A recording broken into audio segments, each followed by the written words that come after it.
நமஸ்காரம். அஸ்மத் சர்வகுருப்யோ நமஹ. வேங்கடம் ராம் நாராயண் அன்பு கலந்த வணக்கங்கள்.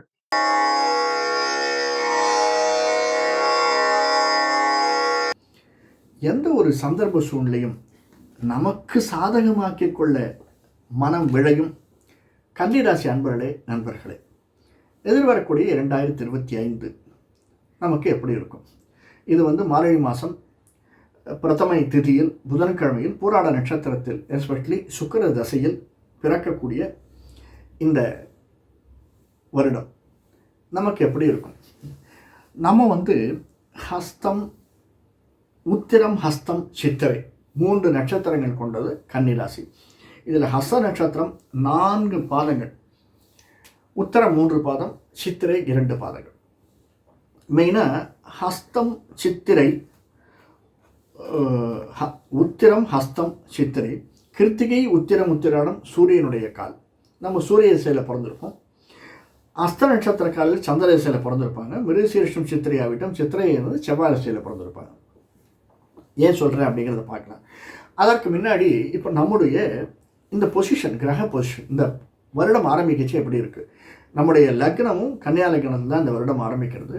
நமக்கு கன்னியில் கேது, 3இல் புதன், 4இல் சூரியன், சந்திரன். நான் பிரதமையில் ஆரம்பிக்கிறதுனால 6இல் சனி, சுக்கிரன், 7இல் ராகு, 8, 9இல் குரு, 11இல் செவ்வாய் இருந்து இந்த வருடம் ஆரம்பிக்கிறது. இந்த வருடத்தில் சனி பயிற்சி இருக்குது, ராகு கேது பயிற்சி இருக்குது, குரு பயிற்சி இருக்குது. இந்த பயிற்சிகள்லாம் இருக்குது. இதையெல்லாம் மனதில் கொண்டு அடுத்தது சூரியனுடைய பயிற்சி, மாதம் வரக்கூடிய சூரியனுடைய பயிற்சி, அதையும் மனதில் கொண்டு இந்த வருடம் நம் எப்படி இருக்கும் சார்? ஓஹோன்னு இருக்குமா, சுமாராக இருக்குமா அப்படின்னா நிச்சயமாக இந்த வருடம் ஓஹோன்னு இருக்கும் சார். நமக்கு கணவனுக்கும் மனைவிக்கும் இடையே உள்ள சண்டை சச்சரவுகள் தீர்ந்து நல்ல ஒரு பொசிஷன் வருவதற்கான சாத்தியக்கூறுகள் அதிகமாக இருக்குது. ஏன்னா கேது நமக்கு 12ஆம் இடத்துக்கு போகிறார். ஆனாலும் ஒரு சின்ன மைனஸ் பாயிண்ட் இருக்குது. 6ஆம் வீட்டில் இருந்த சனி 7ஆம் வீட்டுக்கு வர்றார், சப்தமஸ்தானத்துக்கு நம்முடைய கன்னி ராசியை ஸ்ட்ரெயிட்டாக பார்க்குறார். சனி பார்க்குறதுனால எப்படி இருக்குன்னு பார்த்துங்க. ஒரு 4 ராசிகள் ஓஹோன்னு இருக்கும் 2025. துலாம், மிதுனம், தனுசு, மகரம் ராசியெல்லாம் ஓஹோன்னு இருக்கக்கூடிய ராசிகள். சுமாராக இருக்கக்கூடிய, மோசமாக இருக்கக்கூடிய ராசிகள் அப்படின்னா கும்பம், மீனம், கொஞ்சம் மேஷம், சிம்மம். மிச்சம் இருக்கக்கூடிய ராசிகள், சுமாராக இருக்கக்கூடிய ராசிகளில் வர்றது தான் கன்னி. 2025 இப்படியும் இருக்காது, அப்படியே இருக்காது. ரொம்ப ஓஹோன்னு இருக்க வேண்டாம் சார். பிரச்சனை இல்லாமல் இருந்தால் போகிறோம் சார், இல்லையா? அதுதானே எதிர்பார்க்குறோம். பிரச்சனைகள் குறைவதற்கான சாத்தியக்கூறுகள் இருக்குது. கணவன் மனைவி உறவு மேம்படும், குழந்தைகள் பிறப்பதற்கு அல்லது வம்ச விருத்தி ஆவதற்கு. அதாவது வம்ச விருத்தினா பெண் குழந்தையும் சேர்ந்து தான் நான் சொல்கிறேன். குழந்தை பிறக்கிறது அப்படின்னாலே அது விருத்தி தான். ஆவதற்கான சாத்தியக்கூறுகள் அதிகமாக இருக்குது. உறவுகள் நம்மோடு ஒட்டி கொள்வதற்கான சாத்தியக்கூறுகள், பிரிந்த உறவுகள் சேர்வதற்கான சாத்தியக்கூறுகள் அதிகமாக இருக்குது. நண்பர்கள் மூலியமாக, நமக்கு நட்பு மூலியமாக நமக்கு சில நன்மைகள் கிடைப்பதற்கான சாத்தியக்கூறுகள் அதிகமாக இருக்குது. பிஸ்னஸில் இருப்பவர்களுக்கு அடுத்த பிஸ்னஸ் எக்ஸ்பேண்ட் பண்ணுறதுக்கு சாத்தியக்கூறுகள் அதிகமாக இருக்குது. இருந்தாலும் பிஸ்னஸில் இந்த கொலிஷன், அதாவது தன்னுடைய சில பேர் சகாக்களோட பிஸ்னஸ் வச்சுருப்பாங்க, 2-3 பார்ட்னர்ஷிப் பிஸ்னஸ், அதையெல்லாம் கொஞ்சம் பார்த்து வச்சுக்கிறதுக்கு அறிவுபூர்வமாக சிந்தித்து செயல்படுவதற்கான சாத்தியக்கூறுகள் தேவையாக இருக்குது. இது கன்னிராசியுடைய பொதுவான பலன்கள். சரி, இப்போ ஒன்று பார்க்கலாம். இப்போது எஸ்பெஷலி 7ஆம் வீடு நமக்கு 3ஆம் வீடு செவ்வாய், 4ஆம் வீடு குருவினுடைய பார்வை இருக்குது. 7ஆம் பார்வையாக குருவினுடைய பார்வை இருக்குது 3 மாதம் கழிச்சு, குரு பயிற்சிக்கு அப்புறமா. அதனால் நாம் இப்போ ஆரம்பத்தில் எடுக்கக்கூடிய முயற்சிகள் பின்னாடி நமக்கு செகண்ட் ஹாஃபில் பலன் தரக்கூடியவைகளாக அமைந்திருக்கு. குரு பயிற்சிக்கு அப்புறமா 2வது 6 மாதங்கள் ஓஹோன்னு இருக்கும் சார். முதல்ல 6 மாதம் அப்படின்னா சரியாக இருக்காதா? நல்லா இருக்கும். அதை விட 2வது 6 மாதம் பெட்டராக இருக்கும். நீங்கள் எழுதி வைத்துக் கொள்ளுங்கள். கன்னிராசிக்காரர்களுக்கு எந்த நட்சத்திரமாக இருந்தாலும் சரிதான், உத்திரம், ஹஸ்தம், சித்திரை எந்த நட்சத்திரமாக இருந்தாலுமே அப்படியே கிராஃப் வந்து முதல் ஜனவரியை விட பிப்ரவரி நல்லாயிருக்கும், பிப்ரவரி விட மார்ச் நல்லாயிருக்கும், மார்ச்சை விட ஏப்ரல் நல்லாயிருக்கும், இப்படி டிசம்பர் நவம்பரை விட டிசம்பர் நல்லாயிருக்கும். இப்படி கிராஃப் ஏறுவதற்கான சாத்தியக்கூறுகள் நிறைய இருக்குது. ஒவ்வொரு மாதமும் நாம் அதை கண்கூட பார்க்கலாம் கன்னிராசிக்காரர்களுக்கு. ஆனால் எதில் ஆரம்பிக்கும்? 10% ஆரம்பிக்கும். அப்போ தான் 90% போய் நிற்கும். அந்த மாதிரி ஏறும். 2% இன்க்ரீஸ் இருக்கும், 3% இன்க்ரீஸ் இருக்கும். நிச்சயமாக கிராஃப் இப்படி இறங்காது, இப்படி தான் இருக்கும். ஆனால் மெதுவாகத்தான் ஆரம்பிக்கும். இது பொதுவான பலன். வீடு மனை வாகனம் வாங்கணும் அப்படின்னு நினைப்பவர்களுக்கு பொறுமை ரொம்ப அவசியம். அவசரப்படாமல் நிதானமாக சிந்தித்து செயல்படுவது ரொம்ப ரொம்ப தேவை. எஸ்பெஷலி ஹஸ்த நட்சத்திரக்காரர்களுக்கு. ஏன் அப்படிங்கிறத பின்னாடி பார்க்கலாம். உத்தர நட்சத்திரக்காரர்கள் தடாலடி எடுத்த உடனே செஞ்சு முடிச்சிடலாம் அப்படின்னு எதிர்க்கக்கூடிய முடிவுகள் நிறைய இருக்குது இந்த வருஷத்தில். சரி, அடுத்தது 6ஆம் வீட்டுக்கு ராகு வர்றார். 12க்கு கேதுவும் 6இல் ராகுவும் வர்றது மிக உயர்ந்த 6ஆம் இடத்தில் ராகு வருது அப்படிங்கிறது ஒரு மனுஷனுக்கு ரொம்ப ஏற்றத்தை தரக்கூடியதாக அமைந்திருக்கும். அதனால் நாம் எடுக்கக்கூடிய முயற்சிகள் ஒரு ப்ரமோஷனாக இருக்கலாம், ஒரு இன்க்ரிமெண்ட்டாக இருக்கலாம், நம்முடைய நண்பர்களை சந்திப்பது அல்லது நம்முடைய உறவினர்களை சந்திப்பது, ஒரு விசேஷத்துக்காக ஒன்று கூடுவது, இதையெல்லாம் நடக்கக்கூடியதாக 2025 நிச்சயமாக நடக்கும். அதாவது ஏன் அப்படின்னா, ஏன்னா நாம் இருக்கக்கூடியது கேது புதனுடைய வீடு. புதன் அலிகிரகம், அதாவது மீடியேட் 10 1லேருந்து 10க்குள்ளே சொன்னோன்னா 5வது நம்பர் அப்படின்னுச்சு, அது மீடியோக்கர். நம்முடைய 10ஆம் இடத்திற்கு குரு வரார், 6ஆம் இடத்திற்கு ராகு வரார், மீனத்திற்கு சனி போகிறார். அது குருவனுடைய இடம், சனியனுடைய பார்வை இருக்குது. சனியும் புதனும் நட்பு.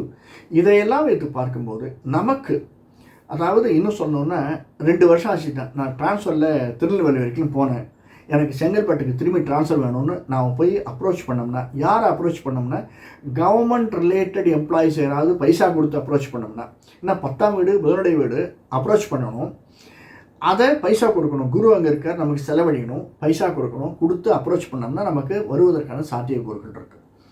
அதே மாதிரி இந்த வருஷத்தில் இன்னொன்று என்னென்னா, யாரெல்லாம் லஞ்சம் வாங்குகிறார்களோ அவர்களுக்கு 2025 மேன்மையாக இருக்கக்கூடியதாக அமைந்திருக்கிறது. லஞ்சம் கொடுப்பவர்கள் வாங்குவர்கள் இவர்களுக்கு மேன்மையாக இருக்கும். அதுக்காக நான் கொடுன்னு நான் சொல்ல வரல. லஞ்சம் கொடுப்பதும் வாங்குவதும் தவறு. அதாவது லஞ்சம்ன்ற வார்த்தை எடுத்துருவோமே, ஒரு தட்சிணை கொடுப்பது ஒரு காரியத்தை நாம் சாதித்து கொள்வதற்காக செய்யக்கூடிய சிறு ப்ளஸ். அது நிச்சயமாக நமக்கு இந்த வருடத்தில் அதற்கான முயற்சிகள் எடுத்தோம்னா நல்லாயிருக்கும். சார், நம்ம எதுக்கு கோயிலுக்கு போகிறோம், எதுக்கு அர்ச்சனை பண்ணுறோம்? பகவானை ப்ளீஸ் பண்ணுறதுக்கு தானே. அதுவே ஒரு விதமான இது தானே, இல்லையா? அதனால் அந்த மாதிரி நாம் எடுக்கக்கூடிய முயற்சிகள், அதாவது எக்ஸ்ட்ரா எஃபர்ட், எக்ஸ்ட்ரா மைல்ஸ் ஓடுறது அப்படின்னு சொல்லுவாங்க, அந்த மாதிரி நாம் எடுக்கக்கூடிய முயற்சிகள் நமக்கு சாதகமாக்கி தரக்கூடியதாக அமைந்திருக்கும்.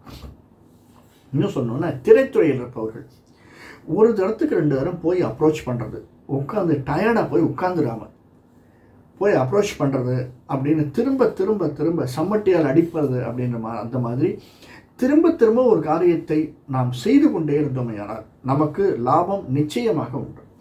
டிப்ளமேட்ஸ் ரொம்ப எதையுமே தன்னுடைய மைண்டால் எடுக்கக்கூடியவர்கள், உழைப்பை அதிகமாக செலவழிக்காமல் அறிவை யூஸ் பண்ணி செய்யக்கூடிய பிஸ்னஸ் அல்லது செய்யக்கூடிய மனிதர்கள் இந்த வருடம் வெற்றி பெறக்கூடியவர்களாக அமைந்திருக்கிறார்கள்.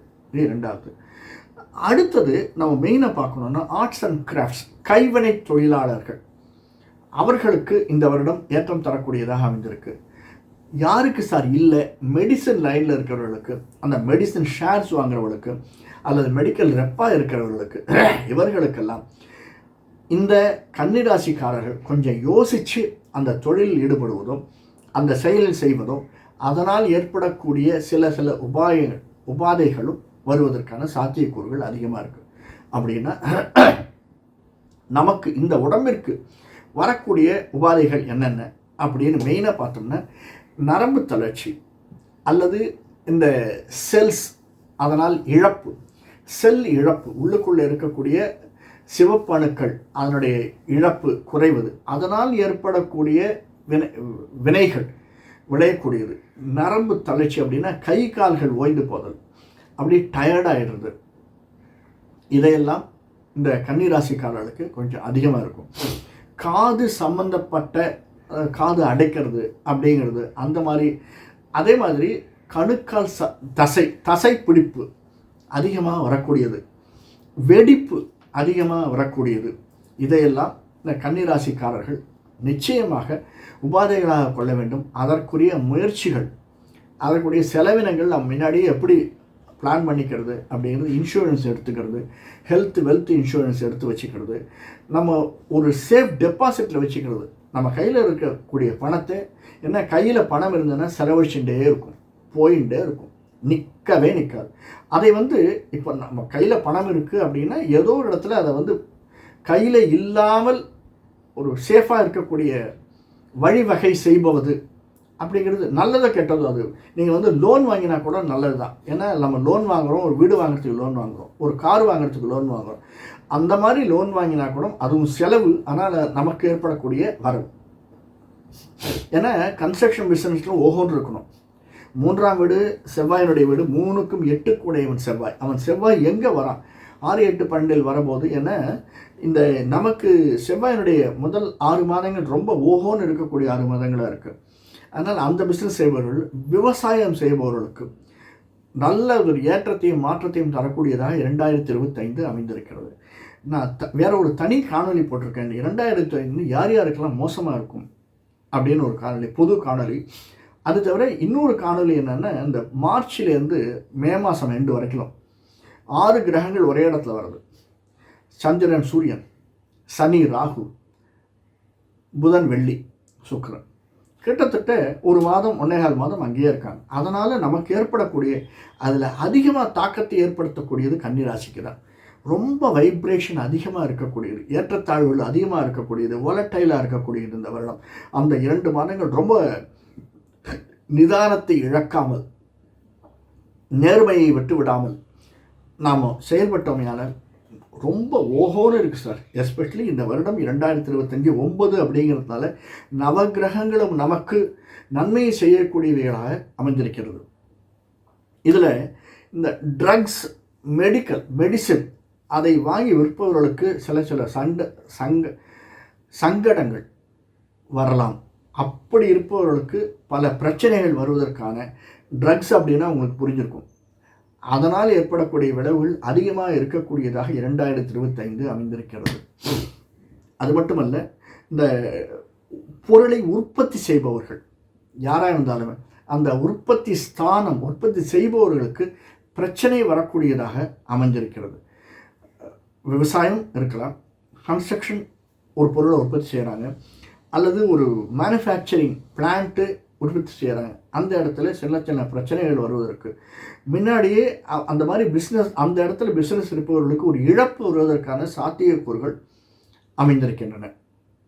இதற்கடுத்து மெயினாக யாருக்கு நல்லா இருக்குது அப்படின்னா, ரிசர்ச் ஸ்காலர்ஸ், படிப்பு, புத்தகங்கள் விற்பனையாளர்கள், இவர்களுக்கெல்லாம் இந்த வருடம் ஓஹோன்னு இருக்குது.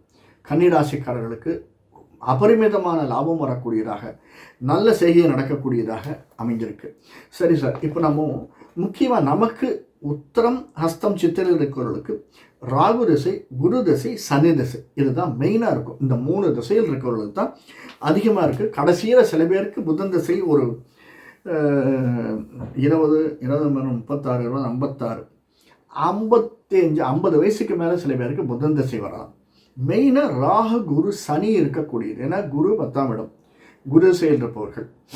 ராகு நமக்கு 7ல் இருக்கக்கூடியவன், 6ல் வரக்கூடியவன் ராகு திசை. அடுத்தது சனி திசை, சப்தமாதிபதி, 6ஆம் வீட்டுக்குடையவன் சப்தமத்தில் வரான், 7 குருவினுடைய வீட்டுக்கு வரான். குரு சனி சம்பந்தம், ராகு குரு சனி சம்பந்தம். ஏன்னா ராகு சனி பரிவர்த்தனையாக போகிறான். சனியினுடைய வீட்டுக்கு ராகு வரார், சனி குருவினுடைய வீட்டுக்கு போகிறார்.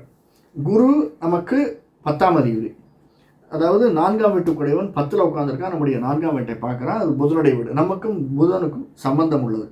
ஸோ இந்த 3 தசையில் தான் நாம் இருப்போம். உத்தரம் அஸ்தம் சித்தையில் இருப்பவர்கள் ராகுரிசையில் இருப்பாங்க. ஏன்னா நமக்கு கொஞ்சம் செவ்வாய் திசை இருக்கும், ஏழியாக இருந்தால் சில பேருக்கு 15 வயசு 18 வயசுன்னு வச்சுக்கோங்களேன், 18லேருந்து 23 வயசில் இருக்கிறவர்களுக்கு செவ்வாய் திசை இருக்கும். அதை விட்டால் ராகு திசை, குரு திசை, சனி திசை, கடைசியில் 50 வயசுக்கு 55 வயசுக்கு மேலே இருக்கிறவர்களுக்கு புதன் திசை. இந்த ராகு குரு சனி திசையில் இருப்பவர்கள் என்ன செய்யலாம், என்னென்ன பிரச்சனைகளோடு நம்ம முதல்ல பார்த்துட்டோம். என்ன செஞ்சால் கொஞ்சம் ரிலீஃப் கிடைக்கும்.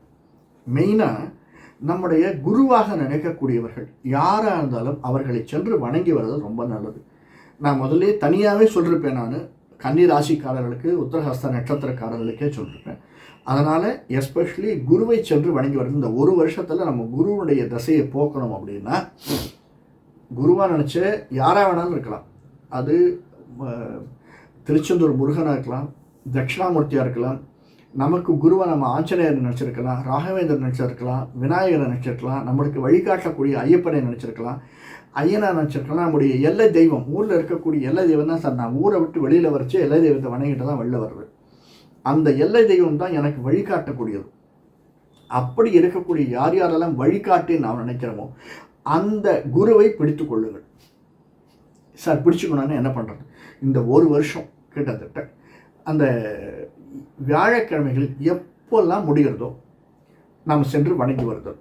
சரி, போக முடியல, ஒரு வாரம் இல்லை 2 வாரம் விட்டாச்சு, 3ஆம் வாரம் போய் வணங்கி வருதல். அதில் வீட்டில் அவர்களுடைய ஃபோட்டோவை வச்சு விளக்கேற்றி வருதல். ஈவினிங் 7 to 8 விளக்கேற்றி வருதல் நமக்கு ஞானத்தை தரக்கூடும், வழியை காட்டக்கூடியதாக அமைந்திருக்கு. ஒளி தான் சார் விளக்கு, ஒளி தான் நமக்கு வழி, சூரியனுடைய ஒளி தான் நமக்கு வழியை காட்டுகிறது.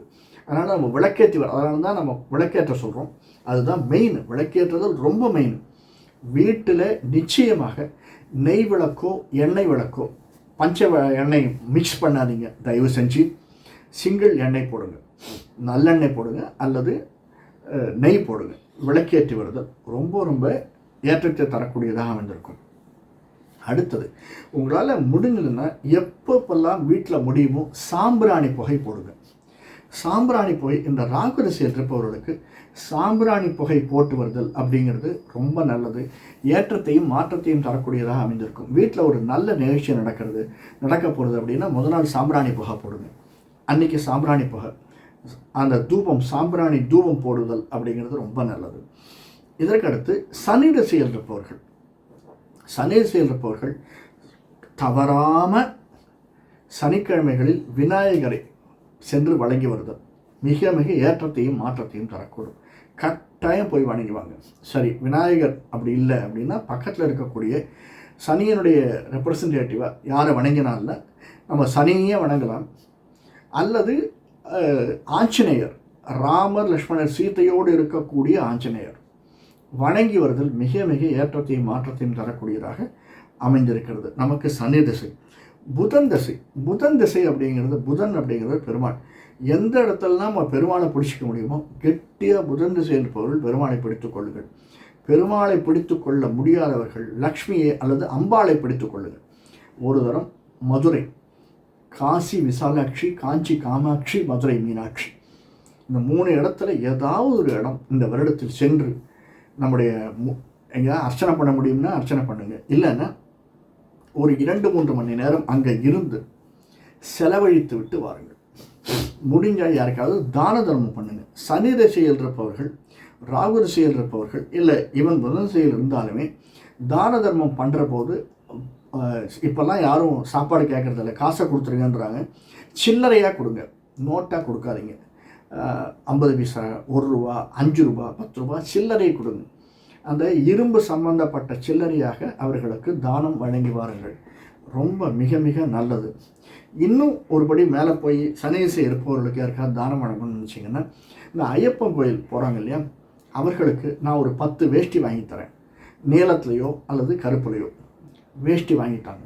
10 பேருக்கு, கன்னிமார்களுக்கு நான் இந்த வருஷம் நான் ஒரு 10 பேருக்கு வேஷ்டி வாங்கி தரேன் அப்படின்னு வேஷ்டி வாங்கித்தேன். அல்லது அந்த ஐயப்பன் கோயில் போகிறவர்களுக்கு நான் ஒரு சாப்பாடு போடுறேன். அந்த சாப்பாட்டில் நாம் வீட்டை கூட்டு போடணும்னு அவசியம் இல்லை. நம்முடைய ஃப்ரெண்ட்ஸு யாராவது போட்ட இடத்துல இந்த என்னுடைய கான்ட்ரிபியூஷன் ஒரு 200 ரூபா வச்சுக்கோ. அந்த சாப்பாட்டுக்கு செலவழிக்கணும், அவன் வாங்கி பையில் போட்டுன்னு போயிடக்கூடாது. இதை நாம் செஞ்சு வந்தோம்னா இந்த சனி திசை நமக்கு, எஸ்பெஷலி கன்னிராசிக்காரர்களுக்கு, உத்திரஹஸ்தம் சித்திரை நட்சத்திரக்காரர்களுக்கு ஏற்றவும் மாற்றவும் நிச்சயமாக உண்டு. 2025 வேறொரு காணொளியில் சந்திப்போம். நன்றி, வணக்கம். இந்த காணொலி பிடிச்சிருந்ததுன்னா இது வரைக்கும் சப்ஸ்கிரைப் பண்ணலன்னா சப்ஸ்கிரைப் பண்ணிக்கோங்க, பெல் பட்டனை அழுத்துங்க, மறக்காமல் லைக் பண்ணுங்கள், பிடிச்சிருந்ததுன்னா ஷேர் பண்ணுங்கள். வணக்கம்.